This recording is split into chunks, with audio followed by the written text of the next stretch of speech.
Assalamualaikum warahmatullahi wabarakatuh. Nama saya Vela Safira dari kelas TL5D, nomor absen 23. Di sini saya akan menjelaskan tentang klasifikasi relay proteksi berdasarkan teknologinya untuk memenuhi tugas pertemuan 4 mata kuliah Sistem Proteksi Tenaga Listrik. Klasifikasi relay proteksi berdasarkan teknologinya ada 4 jenis relay. Yang pertama relay statis, yang kedua relay elektromagnetik, yang ketiga relay digital, dan yang keempat relay numerik atau mikroprosesor. Yang pertama relay statis. Relay statis adalah jenis relay yang dioperasikan secara elektrik yang tidak memiliki bagian yang bergerak. Relay statis dikontraskan dengan relay elektromekanis yang menggunakan bagian yang bergerak untuk membuat aksi switching. Relay statis bekerja dengan menggunakan komponen-komponen elektronik seperti transistor, dioda, dan tristor. Relay statis ini bisa juga disebut sebagai solid state relay.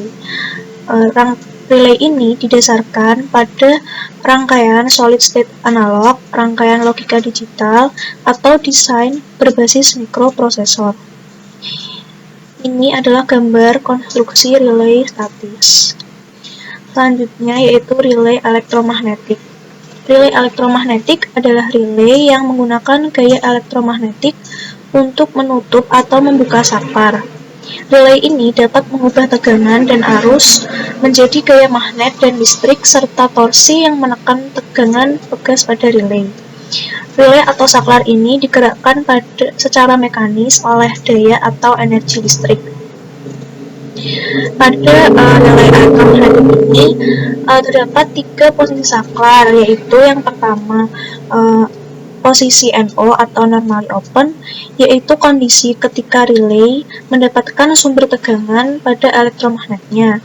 Yang kedua yaitu posisi NC atau normally close, itu kondisi ketika relay tidak mendapatkan sumber tegangan pada elektromagnetnya.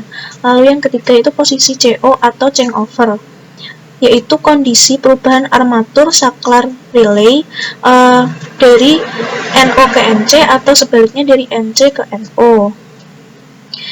Ini adalah gambar konstruksi relay elektromagnetik. Yang pertama ada armatur. Armatur ini adalah tuas logam yang bisa naik turun. Tuas ini akan turun jika tertarik oleh magnet ferromagnetik atau elektromagnetik dan akan kembali naik jika sifat kemagnetan ferromagnetik tersebut sudah hilang. Terus yang kedua ada spring atau pegas, berfungsi sebagai penarik tuas. Jika sifat kemagnetan ferromagnetik sudah hilang, maka spring ini menarik tuas kembali ke atas. Lalu ada NO kontak, yaitu kontak yang terhubung dengan kontak sumber atau kontak inti ketika posisi on. Dan ada kontak NC, yaitu kontak yang terhubung dengan kontak inti atau sumber ketika posisi off. Lalu ada elektromagnet. Elektromagnet yaitu kabel lilitan yang membelit logam ferromagnetik. Ia berfungsi sebagai magnet buatan yang sifatnya itu sementara. Dia akan menjadi logam magnet jika dialiri arus listrik dan akan menjadi logam biasa jika arus listrik tersebut sudah diputus. Lalu yang ketiga itu relay digital. Relay digital merupakan relay yang dapat mengukur parameter kelistrikan dalam jaringan listrik, seperti besarnya arus dan tegangan yang kemudian ditampilkan dalam layar 7 segment display. Digital counter relay atau electronic counter relay adalah salah satu peralatan kontrol semi-digital yang banyak digunakan pada mesin-mesin produksi ringan. Umumnya mesin yang membutuhkan akurasi jumlah produk dan khususnya mesin-mesin yang mengandalkan gerak putar dalam mengemas produk-produknya. Counter relay ini kompatibel dengan berbagai macam jenis sensor, asalkan sesuai dengan nilai input sensor yang telah ditetapkan pabrikan pembuatnya. Nah, penggunaan counter relay ini harus selalu menggunakan sensor proximity agar sesuai dengan fungsi kerja sensor controller.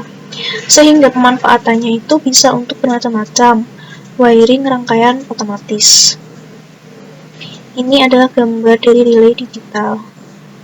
Yang terakhir yaitu relay numerik. Relay ini disebut sebagai relay pelindung jenis mikroprosesor karena karakteristiknya bisa diatur melalui program mikroprosesor. Sistem berbasis komputer dengan algoritma pelindungan berbasis perangkat lunak untuk mendeteksi gangguan listrik.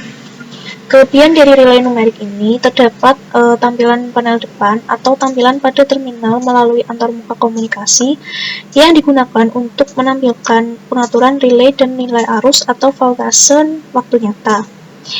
Yaitu dia juga bisa dapat merekam dan menyimpan data gangguan sehingga data tersebut dapat di-download atau di-upload. Terus relay numerik ini juga bisa dikomunikasikan melalui SCADA dan ukuran dimensinya itu lebih kecil dan kompleks. Ini adalah gambar dari relay numerik. Jadi perbedaan dari keempat jenis relay tersebut sebenarnya prinsip kerjanya sama, namun yang membedakan dari keempat jenis relay tersebut yaitu teknologi yang digunakan, kemampuan selektivitas, dan ketelitian masing-masing relay. Sekian presentasi dari saya.